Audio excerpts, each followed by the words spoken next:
وَهُوَ عَلَى كُلِّ شَيْءٍ قَدِيرٌ۔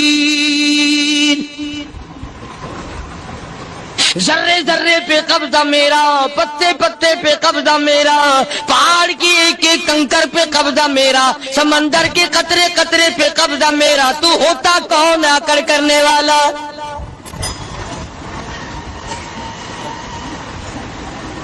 غور نہیں کرتے، سوچتے نہیں ہیں کہ کلام الہیہ ہمیں کیا بتانا چاہتا ہے۔ جناب عثمان رضی اللہ تعالیٰ عنہ فرماتے ہیں، او لوگوں، میں نے ساری زندگی گزار دی، اسلام کے بعد جس دن سے میں نے کلمہ پڑھا آخری دم تک کوئی جمعہ ایسا نہیں گزرا اللہ کے نام پر میں نے ایک غلام خرید کے آزاد نہ کیا ہو۔ پہلے لوگ بھی جمعے کے دن درود پاک کی کثرت کرتے تھے، خیرات کیا کرتے تھے کہ 8 دن کا کفارہ ہو جائے، اللہ تبارک و تعالی راضی ہو جائے۔ آج کے دن قیامت آئے گی، نہ جانے میرا کیا حال بنے گا، کن لوگوں میں میرا شمار ہوگا۔ مدنی کریم صلی اللہ تعالی علیہ وسلم کا دربار لگا ہوا ہے، مجلس ہے آقا مدنی صلی اللہ علیہ وسلم کی۔ وہ کتنے مقدروں والے جوان تھے جو اپنے محبوب صلی اللہ علیہ وسلم کی مجلس میں بیٹھتے تھے، وہ کتنے خوش بخت اور خوش نصیبے والے لوگ تھے جو اپنے آقا کے سامنے بیٹھتے تھے۔ حضور کریم صلی اللہ علیہ وسلم نے فرمایا، مجھے 3 چیزوں سے بڑی محبت ہے، 3 چیزیں بڑی پیاری لگتی ہیں، 3 چیزیں دنیا میں بڑی مرغوب ہیں مجھے۔ فرمایا، ایک نماز میری آنکھوں کی ٹھنڈک ہے۔ سرکار کی پسندیدہ بات سنو، فرمایا نماز میری آنکھوں کی ٹھنڈک ہے۔ جو نماز پڑھتا ہے وہ میری آنکھوں کو ٹھنڈا کرتا ہے، جو نماز نہیں پڑھتا کیا مطلب؟ وہ مجھے رنج دیتا ہے۔ اور جامع ترمذی میں ایک حدیث موجود ہے، ارشاد ہے حضور کریم سب کہہ دو صلی اللہ علیہ وسلم کا، فرمایا کہ ہر پیر کے دن، ہر جمعرات کے دن ہر امتی کا نامہ اعمال میرے سامنے پیش کیا جاتا ہے۔ ہر امتی کا اعمال نامہ سرکار کے سامنے کر دیا جاتا ہے، تیرے فلاں امتی کا یہ عمل ہے۔ ذرا مسجد میں بیٹھے ہو، قبلے کی طرف منہ کیے بیٹھے ہو، لوگوں سوچو تو صحیح ہمارے اعمال نامے دیکھ کر آقا کو کتنا رنج ہوتا ہوگا، ہمارے کردار دیکھ کر، ہماری روح سیاہی کو دیکھ کر آقا کو کتنا رنج پہنچتا ہوگا صلی اللہ علیہ وسلم۔ ارے ہم نے حضور کی ذات اقدس کو رنج پہنچایا، پریشانی پہنچائی، تکلیف پہنچائی، پرواہ نہیں کرتے نمازوں کی، نوجوان بھی بوڑھے بھی حج کر کے بھی نماز پڑھتے لوگ، اور اب تو ویسے بھی دانا بینا لوگ ہیں۔ تو آپ نے ارشاد فرمایا کہ میری آنکھوں کی ٹھنڈک نماز میں ہے، 3 چیزیں مجھے پیاری ہیں پوری دنیا میں، 3 چیزیں پسندیدہ ہیں میری۔ سب سے پہلی فرمایا نماز میری آنکھوں کی ٹھنڈک ہے، قرۃ عینی فی الصلاۃ او کما قال النبی صلی اللہ علیہ وسلم۔ فرمایا جس امتی کا یہ دل کرے کہ میں نبی کی آنکھ ٹھنڈی ہو، اسے چاہیے کہ نماز پابندی سے پڑھے۔ دوسرا فرمایا وفادار عورت مجھے بڑی پسند ہے۔ حضور کریم صلی اللہ علیہ وسلم نے فرمایا وفادار عورت، ہائے ہائے ہماری ماؤں سے زیادہ وفادار کون ہوں گی؟ جناب عائشہ صدیقہ رضی اللہ تعالیٰ عنہ فرماتی ہیں، کالی کملی والے کے گھر میں 3 مہینے چولہے میں آگ نہیں جلتی تھی۔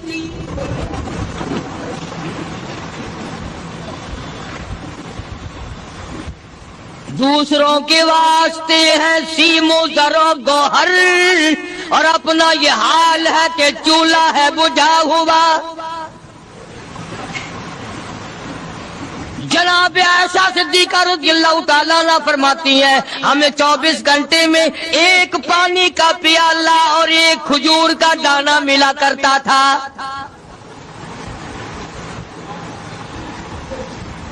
کبھی اپنی ماہوں کی خوراک تو دیکھو، خرچہ تو دیکھو، اور اگلی بات سنو تو حیران ہو جاؤ۔ جناب عائشہ صدیقہ رضی اللہ تعالیٰ عنہ فرماتی ہیں اس پیالے اور کھجور کی قدر بھی تب ہوئی جب وہ بھی نہ ملی۔ پیسوں کو برباد کرنے والوں، بے قدری کرنے والوں، ذرا سوچو تو صحیح کہ کیا گھر ہے محمد عربی سب کہہ دو صلی اللہ علیہ وسلم کا۔ اسی گھر سے خیر و برکت ملی صحابہ کرام کو، لیکن دنیا نہ تھی، بلڈنگ نہ تھی، کوٹھی نہ تھی، بنگلہ نہ تھا، چہل پہل نہ تھی۔ اچھا ایک بات اور آج یاد کر کے لے جاؤ، یہ تو مجبوری ہوئی نا، یہ تو ایک مجبوری ہوئی، پریشانی ہوئی، محتاجی ہوئی کہ پانی کا ایک پیالہ اور ایک کھجور کا دانہ ملتا تھا۔ اور اگلی بات سنو تو حیران ہو جاؤ، مجبوری اور چیز ہے، اختیار سے کرنا اور چیز ہے۔ جناب فاروق اعظم رضی اللہ تعالیٰ عنہ کی حکومت ہے، عائشہ صدیقہ رضی اللہ تعالیٰ عنہ سال کا خرچہ 12,000 روپیہ بوری میں بھر کر حضرت عمر نے حضرت عائشہ کے گھر پہنچا دیا۔ لو تمہارا یہ سال کا خرچہ آ گیا۔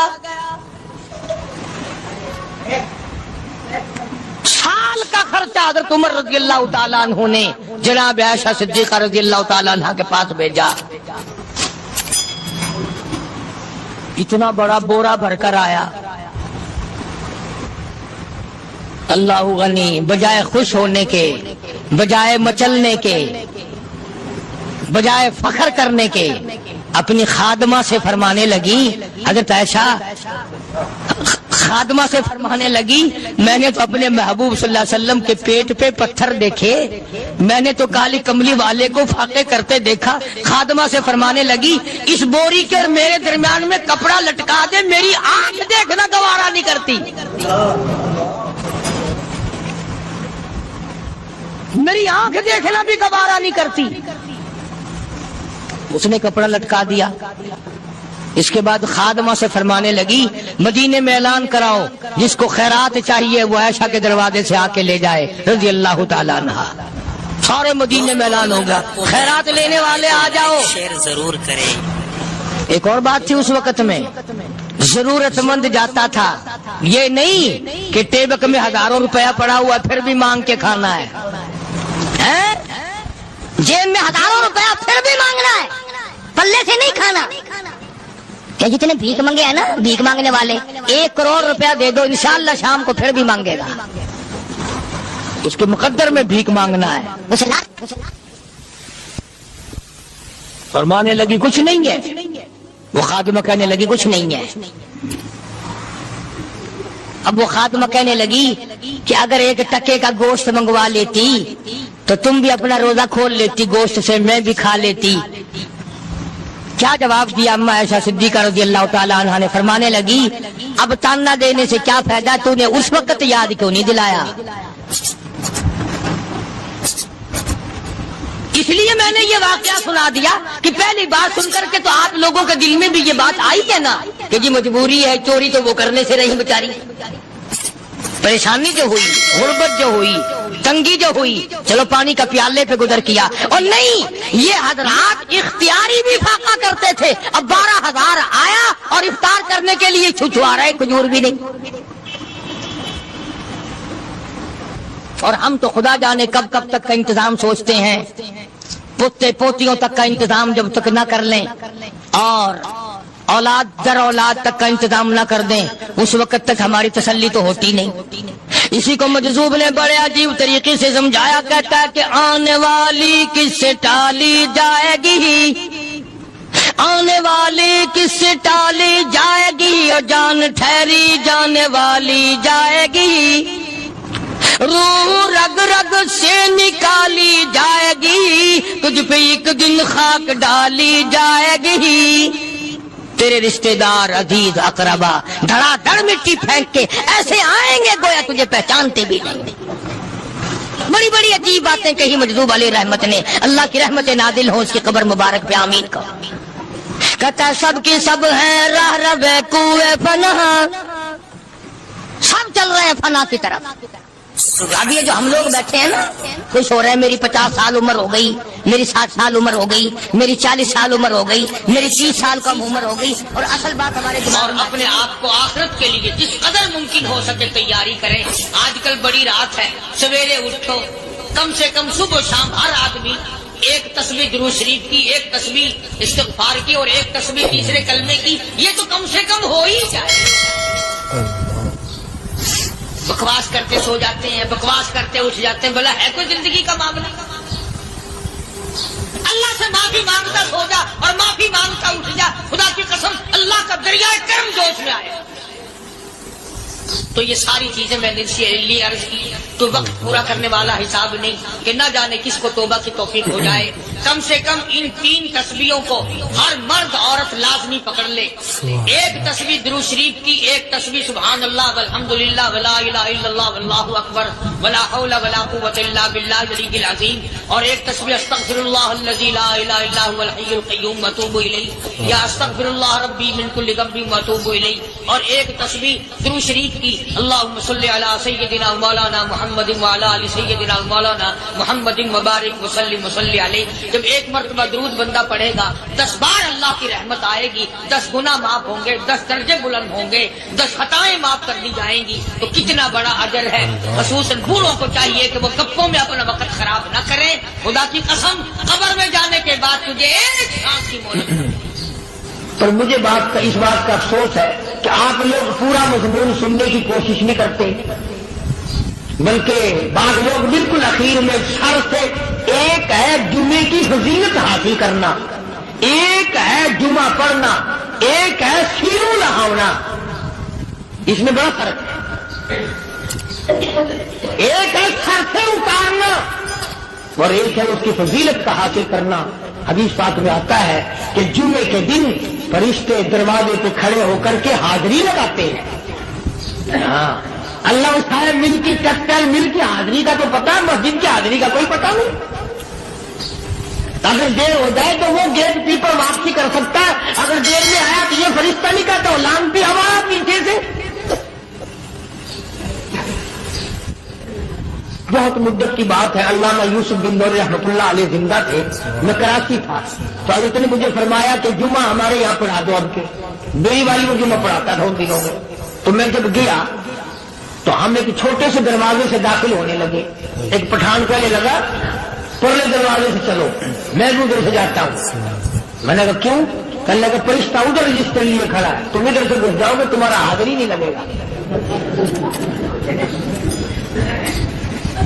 وہ کہنے لگا فرشتہ بڑے گیٹ پہ کھڑا ہے، ادھر چلو.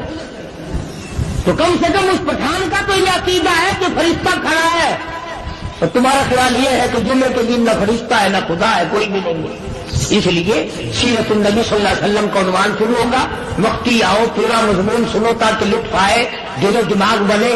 اور عقیدہ میں نے تمہیں بتا دیا، لا الہ الا اللہ، خدا کے سوا الہ کوئی نہیں، مشکل کشا کوئی نہیں، پیدا کرنے والا کوئی نہیں، فصل میں دکان میں کارخانے میں اس کے سوا برکت دینے والا کوئی نہیں. اور یہ بات بتائی کس نے؟ محمد الرسول اللہ صلی اللہ علیہ وسلم. ہمارے نبی حضرت محمد الرسول اللہ صلی اللہ علیہ وسلم نے ہمیں یہ بات بتائی. خدا کے بعد خدا کوئی نہیں، مصطفیٰ کے بعد نبی کوئی نہیں. حضور صلی اللہ علیہ وسلم کے بعد کوئی کسی قسم کا جو نبوت کا دعویٰ کرے وہ کافر ہے، دجال ہے، بے ایمان ہے، وہ خنزیر سے بدتر ہے جو میرے آقا کے ختم نبوت کے تاج کو ہاتھ لگائے گا. فرمایا لہم قلوب لا یفقہون بہا. اللہ پاک جل شانہ فرماتے ہیں جس کا دل قرآن کریم سمجھنے کا عادی نہیں، لہم قلوب لا یفقہون بہا، جس کا دل قرآن سمجھنے کے لیے تیار نہیں، وَلَهُمْ أَعْيُنٌ لَا يُبْصِرُونَ بِهَا، جس کا کان اللہ کا قرآن سننے کے لیے تیار نہیں، أَمْ لَهُمْ آذَانٌ لَا يَسْمَعُونَ بِهَا، أَمْ لَهُمْ آذَانٌ يَسْمَعُونَ بِهَا، جس کا کان خدا کا قرآن سننے کو تیار نہیں. خدائی فیصلہ سنو، اللہ کے قرآن کا فیصلہ سنو، اللہ کے کلام کا فیصلہ سنو۔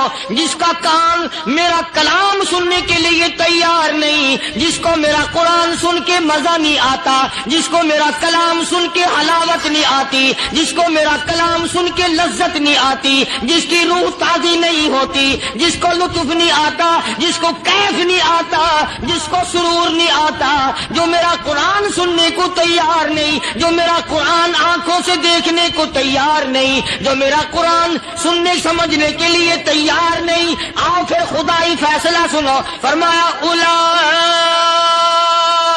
کالانعام،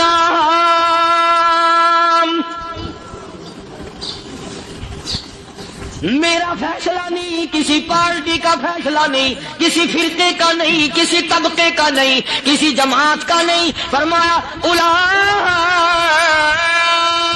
الانعام، پیدا کرنے والا مالک و خالق کہتا ہے مجھے اپنی کبریائی کی قسم یہ سارے جانور ہیں،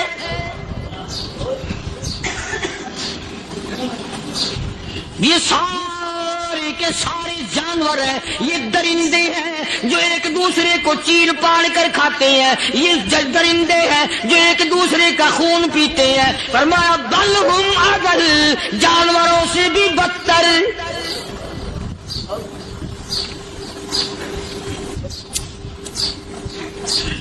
جس کے دل میں قرآن سن کر ترس نہیں، جس دل میں رحم نہیں، اپنے سے کمزور دیکھ کر جس کے دل میں شفقت نہیں، مہربانی کا مادہ نہیں، فرمایا وہ کوئی بندہ ہے، وہ تو جانور ہے۔ اور خدا قسم میں آ گیا، فرمایا بل ہم اضل، اس سے بھی بدتر۔ اللہ والے جو ہیں وہ ان خصلتوں کو دور کراتے ہیں، اور وہ آدمی کے مزاج اور دل میں سے ایسی چیزیں نکالتے ہیں جو اس کی بربادی کا ذریعہ بنتا ہے۔ دل کی بیماریوں کا کسی کو فکر نہیں، بخار ہو جائے آپ چڑھ جائے آپ کو پتہ چل جاتا ہے، نزلہ ہو جائے آپ کو پتہ چل جاتا ہے، کھانسی ہو جائے پتہ چل جاتا ہے، دل کی بیماریوں کا کیا پتہ چلے؟ صحابہ کرام رضوان اللہ تعالی علیہ مجمعین کی جماعت کے اللہ پاک کے محبوب حضرت محمد الرسول اللہ صلی اللہ تعالی علیہ وسلم نے دلوں کی صفائی کی۔ پہلے لوگ جھونپڑیوں میں کچے کوٹھوں میں رہتے تھے، نہ اتنی صفائی تھی نہ اتنی ترقی تھی۔ آج برتنوں کی صفائی دیکھو، کپڑوں کی صفائی دیکھو، مکان کی صفائی دیکھو، رات دن بس اسی دھندے میں لگے ہوئے، سارا دن برتن دھونے سے فرصت نہیں، سارا دن کپڑوں کے بناؤ اور سنوار میں فرصت نہیں۔ تو اللہ والے ایسے موقع پر بڑی عجیب بات کہتے ہیں، وہی مجذوب ہے، مجذوب علی رحمت کہتے ہیں بظاہر تو ہر شے میں بے حد صفائی، بظاہر تو ہر شے میں بے حد صفائی، مگر دل میں ہے گندگی انتہائی۔ بظاہر تو ہر شے میں چہرے کی صفائی، بدن کی صفائی، نہ جانے کتنی قسم کا صابن ہے، نہ جانے کتنی قسم کے پاؤڈر ہیں، نہ جانے کتنی قسم کے شیمپو ہیں، نہ جانے کتنی قسم کے کپڑے ہیں، کیا چال ڈھال ہے، کیا نئے نئے ڈیزائن ہے۔ مجذوب کہتا سب کچھ دیکھ لیا، بظاہر تو ہر شے میں بے حد صفائی، مگر دل میں ہے گندگی انتہائی۔ جس یار کی بیٹھک میں بیٹھ کے کھانا کھایا، جس رشتہ دار کی بیٹھک میں بیٹھ کے کھانا کھایا، اسی کی بہن کو دیکھ کر آبرو پہ ڈاکہ ڈالنے کا پروگرام ہے۔ جس دوست کے گھر میں بیٹھ کے کھانا کھایا، اسی دوست کی بیوی کی عزت لوٹنے کا پروگرام ہے۔ پرانے زمانے میں اب بھی دلی جیسے شہر میں اگر دعوت کی جاتی ہے تو وہاں ایک تشتری میں نمک آتا ہے سب سے پہلے۔ عام میں بھی دستور تھا پرانے زمانے میں، اگر کوئی دعوت کرتا، کوئی تقریب کرتا، سب سے پہلے نمک آتا تھا۔ ایک ایک انگلی ہر شخص نمک چاٹتا تھا۔ کیا مطلب؟ جس نے نمک چاٹ لیا اب وہ نمک حرامی نہیں بنے گا۔ اس گھر کی آبرو کا غلط تصور لانا، اس گھر کے مال میں خیانت کرنا وہ حرام سمجھتا تھا جس گھر کا میں نے نمک چکھ لیا۔ اور مسلمانوں کی بات نہیں، ہندوؤں کی بھی یہ باتیں تھیں۔ مولانا محمد علی صاحب جلندری سب قید رحمت اللہ علیہ فرمایا کرتے تھے کہ ایک سکھ تھا بہت بڑا ڈاکو، مسلمان اور ہندو مل کر اس کو ساتھ ملا کر کے لے گئے کہ یہاں اس گاؤں میں اس پنڈ میں ڈاکہ ڈالے۔ سفر کر کے گئے، تکلیف اٹھا کے گئے۔ اس سکھ ڈاکو نے پوچھ لیا کہ یہ کون سا گاؤں ہے کہ یہ فلانا ہے۔ اچھا سارے کے سارے یہ تلاش کرو، یہ سوچ بچار کرو، اپنے پنڈ کی، اپنے علاقے کی، کسی مسلمان کی، کسی ہندو کی، کسی سکھ کی، کسی چوڑے چمار کی اس گاؤں میں لڑکی تو نہیں؟ ہمارے یہاں سے کوئی لڑکی تو شادی ہو کے یہاں نہیں آئی ہوئی۔ ان ساروں میں سے کہنے لگا کہ ہمارے بھنگی کی لڑکی جمادار کی یہاں آئی ہوئی ہے۔ کہنے لگا واپس چلو، بیٹی بیٹی ہے، چاہے بھنگی کی ہو یا نواب کی ہو۔ ارے کل بیٹی کا ڈولا دیا تھا، آج ڈاکہ ڈالیں گے، شرم نہیں آئے گی؟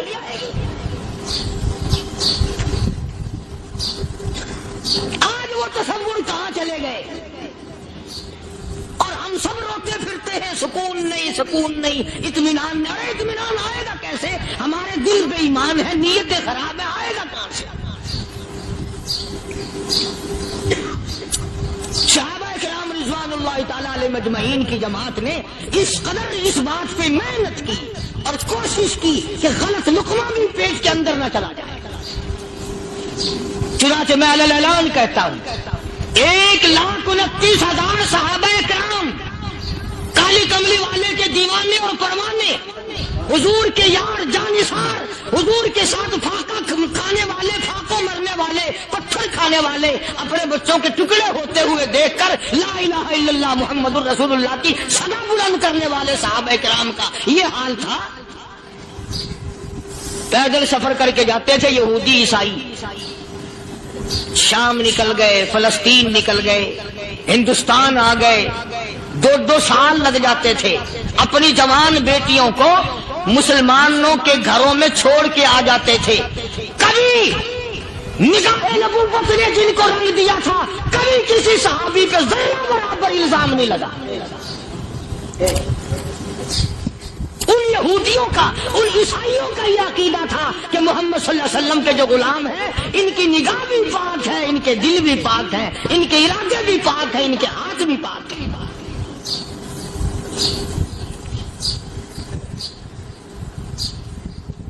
مصر کے گورنر نے، مصر کے جنرل کرنل نے خط لکھا سیدنا فاروق اعظم رضی اللہ تعالی عنہ کی خدمت میں۔ دور خلافت ہے حضرت فاروق اعظم کا۔ کیا خط لکھا کہ حضور مجھے کافی وقت گزر گیا ہے اور فلاں علاقے میں آپ کے حکم سے ہم نے جانا ہے اور راستہ صرف ایک ہے اور اس راستے میں جال بچھا دیا گیا۔ اب مجھے مشورہ دیں میں کیا کروں، حکم دیں مجھے۔ جال کیا بچھا دیا گیا کہ ہمیں پتہ چل گیا ہے عیسائیوں نے پروگرام بنایا، سینکڑوں لڑکیاں تلاش کر کر کے بڑی خوبصورت حسینہ اکٹھی کی ہیں، ان کو گانے بجانے کی ٹریننگ دی ہے، ان کو اچھی اچھی آوازوں والی لڑکیاں ڈھونڈ کے لائے ہیں، اور انہوں نے یہ پروگرام بنایا کہ جب مسلمانوں کی فوج اس گلی سے گزرے گی ان کوٹھوں کے اوپر چڑھ کے گانا بجانا کریں گے تاکہ ان کے دل میں بدماشی آئے اور ان کا بیڑا غرق ہو۔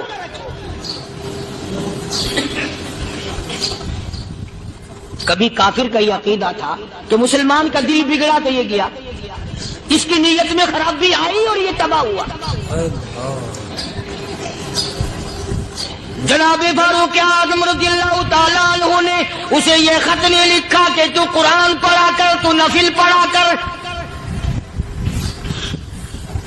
امیر المومنین خلیفۃ المسلمین سیدنا فاروق اعظم رضی اللہ تعالیٰ عنہ نے اپنے جنرل کرنل کو خط لکھا کہ اس میں لمبی چوڑی فکر کی کوئی بات نہیں، اس میں کوئی پریشانی والی بات نہیں، کوئی سوچ و بچار والی بات نہیں، سارے تیری فوج میں، تیری کمان میں مسلمان ہیں، سب کو اکٹھا کر لے، ساروں کو اکٹھا کر کے قرآن کریم کے سورت نور کی 2 آیتیں سنا دے۔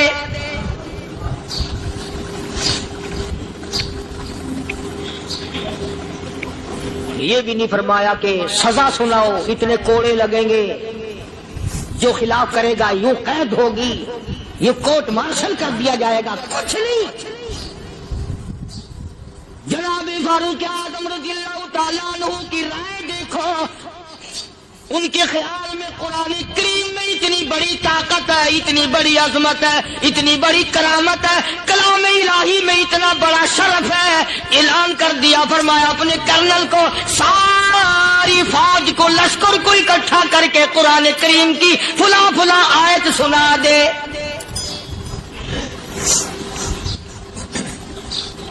اور اس کے بعد بے دھڑک فوج کو، لشکر کو اسی راستے سے گزار کے لے جا، بے دھڑک لے جا۔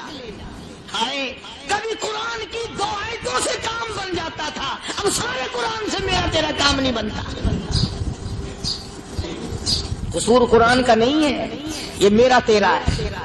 یہ تو اتنی وفادار کلام ہے، اتنی پاک کلام ہے، خدا کی قسم ہزاروں رجسٹروں کے گتے، ہزاروں چائے کے ڈبے، ہزاروں مٹھائی کے ڈبے، لاکھوں کروڑوں دوائیوں کے ڈبے گندے نالوں پہ، کوڑیوں پہ، روڑیوں پہ پڑے ہیں، اور جس گتے نے قرآن کے ساتھ یاری لگا لی، خدا کی قسم کوئی آدمی بغیر وضو اس گتے کو بھی ہاتھ نہیں لگا سکتا۔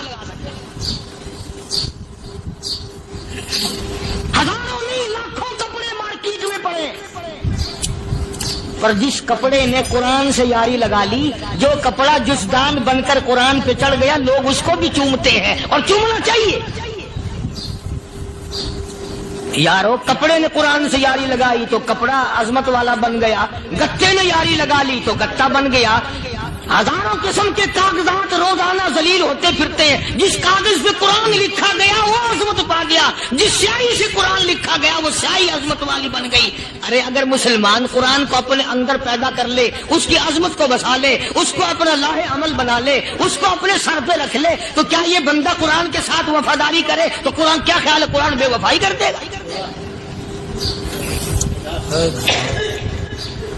یقین نہیں، یقین اصل بات اعتقاد کی ہے۔ یقین کا تو یہ عالم بنا ہوا ہے کہ اگر کوئی چوری کا معاملہ ہو جائے اور کسی پر شبہ ہو، اگر اسے کہو کہ قرآن اٹھا دے تو دیر نہیں لگائے گا، اور اگر کہے کہ فلانی خانگاہ کا کنڈا مار دے تو یہ کام میں نہیں کرتا۔ خانگاہ کے کنڈے پہ ایمان ہے، قرآن پہ ایمان نہیں۔ اس پر یقین ہے کہ پیر اندھا کر دے گا، اور یہاں یقین نہیں کہ جس خدا نے پیدا کیا اگر میں نے جھوٹا قرآن اٹھایا تو وہ برباد کر دے گا۔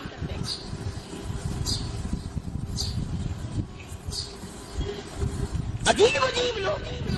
چنانچہ مصر کے کرنل نے، مصر کے جنرل نے ساری فوج کو اکٹھا کر لیا۔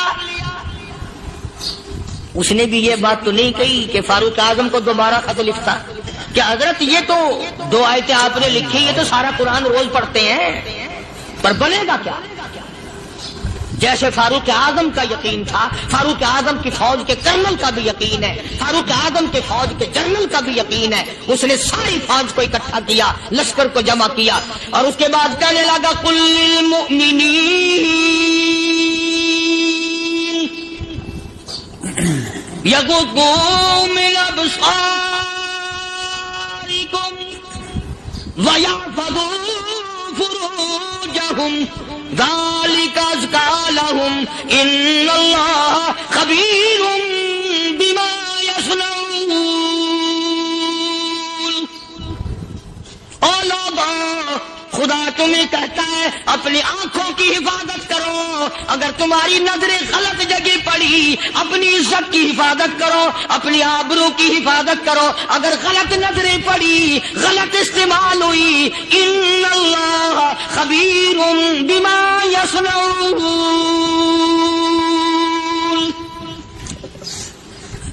اللہ پاک تمہارے ساتھ ساتھ ہے، وہ ہر چیز کو دیکھتا جائے گا، وہ ہر چیز تمہاری دیکھے گا۔ چنانچہ تاریخ شاہد ہے، ابن حشام نے لکھا ہے، ابن خلدون نے لکھا ہے، اور کئی مورخین نے لکھا ہے کہ جب مسلمان جنرل نے، مسلمان کرنل نے اپنی فوج کو قرآن کی 2 آیتیں سنائی اور اس کے بعد حکم دیا چلو، تمام کا تمام لشکر چل رہا ہے، ادھر ڈھول بجا، دھماکے بجے، گانا شروع ہوا، گانا بجانا شروع ہوا، ساری فوج نکل گئی، سارا لشکر چلا گیا۔ لڑکیوں نے دیکھا کہ یہ تو ختم ہو گئے، نیچے آواز دے کے کہنے لگی اور جانے والوں یہ ساری فوج کئی اندھوں کی فوج تو نہیں؟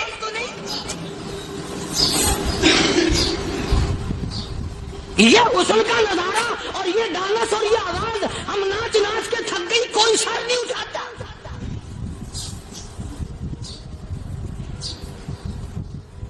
اور آج دیکھ لیں آپ، ہر گھر کے اوپر وہ لگا ہوا ہے ایریل، لعنت کا ایریل لگا ہوا ہے، لعنت کا ایریل. حاجیو تم کیا کہتے ہو کہ ہمارے گھر کا اس میں کیا بگڑے گا؟ خدا کی قسم وہ بگڑتا ہے، وہ دیمک لگتی ہے، وہ تباہی پھرتی ہے، تمہیں پتہ بھی نہیں چلتا. تم نے کیا سوچ رکھا ہے؟ مسلمان کرنل کے حکم پہ ساری فوج نکل گئی. ناچنے والی گانے والی لڑکیاں عیسائیوں کی حیران ہیں. کیا ہوا؟ لاکھوں کی تعداد میں فوج گزر گئی، کوئی نگاہ اٹھا کے نہیں دیکھتا. ایک مسلمان سپاہی گزرتا گزرتا نیچی نظریں کیے کہنے لگا سر کیسے اٹھائے، نگاہ کیسے کوئی اٹھائے گا؟ یہ سارے کے سارے اللہ کا قرآن سن کر آئے ہیں.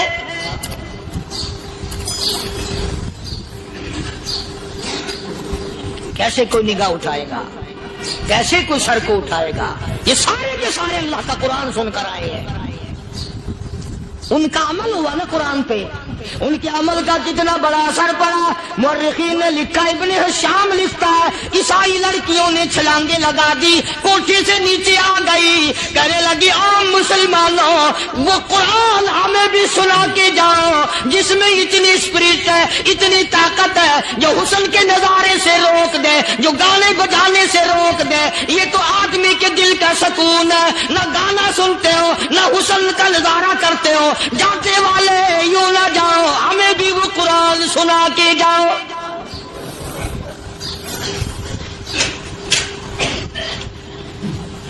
اس قرآن میں کتنی بڑی طاقت ہے، وہ کتنی عظمت ہوگی اس میں، اس کلام میں کتنی برکت ہوگی، جس کلام میں یہ تاثیر ہے کہ وہ ایسی ایسی چیزوں سے روک دیتا ہے. چنانچہ ایک مسلمان سپاہی چلتا بھی جاتا ہے اور کہنے لگا وَقُلْ مُؤْمِنِينَ وَقُلْ لِلْمُؤْمِنِينَ. قرآن کی آیت پڑھ کے سنائی. سینکڑوں نہیں بے شمار لڑکیاں ایک مسلمان کی زبان سے اللہ کا قرآن سن کے کہنے لگی اور جانے والوں چھوڑ کے نہ جاؤ، ہمیں بھی کلمہ پڑھاؤ.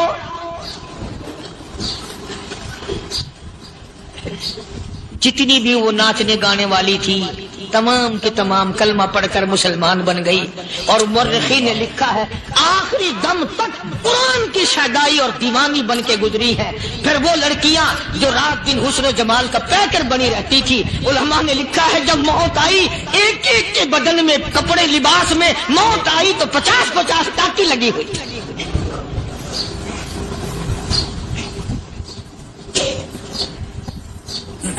بظاہر تو آج بھی بڑی جھاڑا پنجی ہے، بڑی صفائی ہے، بڑی دوڑ دھوپ ہے. اسی کو مجذوب الاعلان کہتا بظاہر تو ہر شے میں بے حد صفائی، مگر دل میں ہے گندگی انتہائی. کبھی اس کے دھوکے میں آنا نہ بھائی، یہ سب ہے رعائی، یہ بس ہے رعائی. یہ تو چیز ہی کچھ نہیں. بڑے بڑے دھندے ہمیں پلٹتے دیکھے، بڑے بڑے نظام بگڑتے دیکھے. محمد عربی صلی اللہ تعالی علیہ وسلم کے دربار میں بڑے بڑے لوگ آتے تھے. اللہ غنی، نگاہ نبوت نے جس کو رنگ دیا سبحان اللہ، پھر قیمت جو بن گیا وہ اسلام کی دولت سے پیچھے نہ آیا. کوئی پیچھا پھر کے دیکھا ہی نہیں کہ ہم کیا کر رہے ہیں. ایک لذت تھی، ایک کیف تھا، ایک سرور تھا صحابہ کرام. کہاں سے وہ چیز ہم لائیں؟ کیسے ہم میں وہ چیز پیدا ہوگی؟ جنگ بدر ہوا، بڑی بہترین بات ہے، توجہ لکھ کے لے جاؤ، انشاءاللہ قبروں میں دعائیں دو گے. جنگ بدر ہوا، 70 سے زیادہ کافر پکڑے گئے، مدینے میں پکڑ کے قیدی بنا کر کے لائے گئے. تنگ دستی کا زمانہ ہے، 1 سال نہیں ہوا مسلمان گزر کے آئے تھے، مار کھا کے آئے، پریشان ہو کر آئے، دن دولت چھوڑ کر لوٹا کر آئے، ان کے پلے کیا تھا؟ شام کا وقت ہوا، مدنی کریم صلی اللہ تعالی علیہ وسلم نے مسجد کے دروازے میں کھڑے ہو کر اعلان فرما دیا، کون ہے جو میرے مہمانوں کو کھانا کھلائے؟ اور وہ مہمان کوئی شہنشاہ نہیں تھے، ہیں بھی کافر، ہیں بھی اسلام کے دشمن، آئے بھی صحابہ کرام کو مارنے، میدان جنگ سے پکڑ کے لائے گئے، جنگی قیدی ہیں۔ اس نبی کی طرف کبھی منہ کیا کر جس نبی کا تو غلام ہے، امتی بڑا پھرتا ہے۔ فرمایا کون ہے جو میرے مہمانوں کو کھانا کھلائے؟ صحابہ کرام میں سے کسی نے 2 پکڑ لیے، کسی نے 1 کو ساتھ لے لیا۔ ایک بنادار سا غریب سا صحابی ہے، اس نے ساتھ لے لیا ایک مہمان اور گھر لے کے گیا، بیوی کو کہنے لگا کہ کھانا کتنا ہے؟ کہ بس 1 آدمی جوگا ہے، 1 آدمی کافی ہوگا۔ کان میں کہنے لگا اپنی بیوی کے، دستور تھا عرب کا، مہمان اور میزبان اکٹھے کھایا کرتے تھے، اپنی گھر والی کے کان میں کہنے لگا کہ اس کے آگے کھانا رکھ دیں گے مہمان کے، جب یہ کھانا شروع کر دے گا کسی بہانے سے دیوا بجھا دیو، میں یوں ہی منہ کو خالی ہلاتا رہوں گا، یہ کھانا کھا لے گا، پیٹ بھر جائے گا اس کا۔ چنانچہ کھانا آگے رکھ دیا، جو کچھ بھی تھا اس نے کھانا شروع کیا کہ جی آپ بھی کھائیں، کہ ہاں میں بھی کھا رہا ہوں۔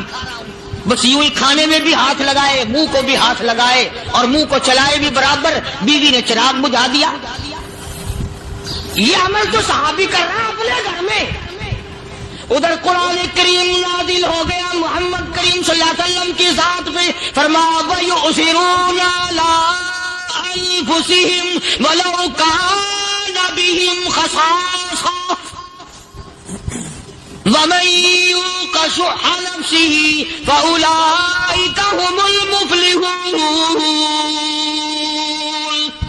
اور میرے محبوب مبارک کو، تیری امت میں ایسے لوگ بھی ہیں جو اپنا منہ خالی ہلا رہا ہے، بیوی بھوکی بیٹھی ہے، چراغ بجھائے بیٹھی ہے اور اپنے ہاتھ کو خالی چلا رہا ہے، اور میرے بندے کا پیٹ بھر رہا ہے۔ اور میرے محبوب مجھے اپنی عظمت کی قسم، میں تیرے ان دیوانوں پہ جنت واجب کر چکا۔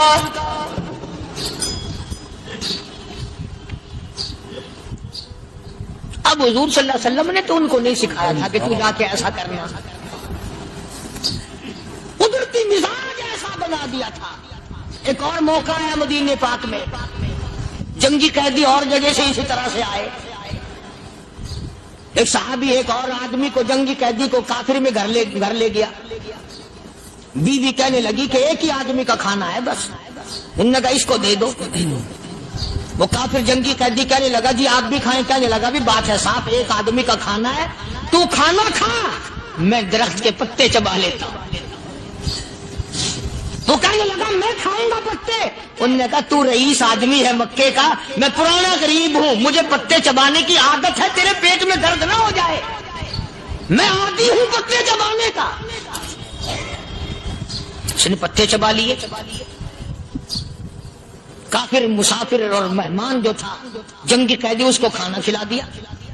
دوسرے دن پھر ایسی نوبت آئی، اس نے کہا آپ بھی میرے ساتھ کھانا کھائیں گے؟ کہ نہیں بھائی تو کھا، میں بچے چبانے کا عادی ہوں۔ 2 دن تو اس کافر نے کھانا کھا لیا، اور جب تیسرے دن اس کے آگے کھانا آیا، انہوں نے کہا بھائی تو ہی کھا، بس اتنا ہی کھانا ہے، میں تو میاں بیوی ہم تو پتے چبا لیں گے۔ اور کہنے لگا مدینے والوں، تم خود پتے چباتے ہو، دشمنوں کو کھانا کھلاتے ہو، آج میری بھی ایک شرط ہے، پہلے کلمہ پڑھا پھر کھانا کھلا۔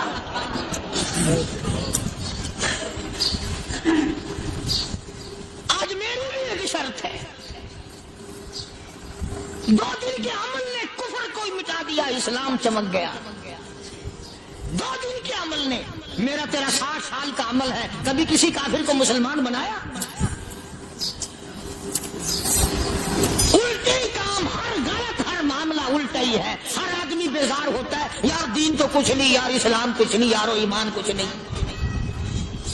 اسی کو قرآن کریم نے للکار کے آواز دے کے فرما دیا لوگوں ایسی گڑبڑ نہ کرو ورنہ میں وہ خدا ہوں فأخذتكم الصاعقة وأنتم تنظرون.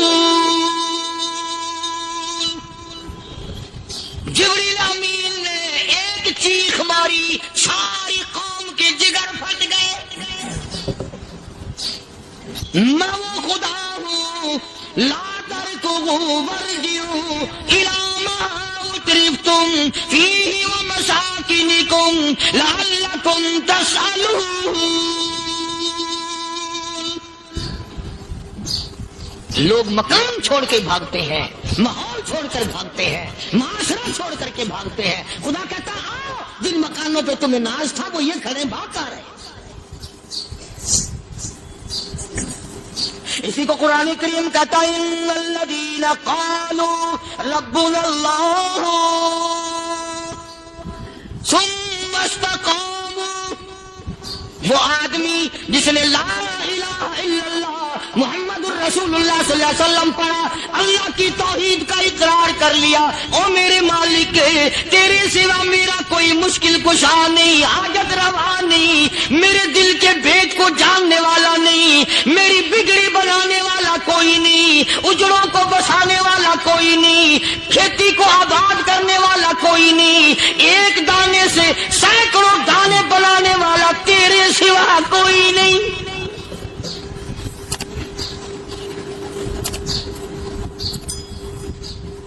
کھیتوں میں جاؤ کبھی یہ تو سوچو کہ دنیا میں حکومتوں نے کتنے مل لگا رکھے ہیں چینی کے شکر کے کتنے مل ہیں کتنے ڈیپو ہیں پھر بھی قلت ہو جاتی ہے. اور یہ اللہ میاں نے کتنا میٹھا کیلے میں سنترے میں مالٹے میں انگور میں سیب میں کبھی یہ بھی سنا کہ اللہ میاں کا شوگر مل فلاں علاقے میں لگا ہوا ہے.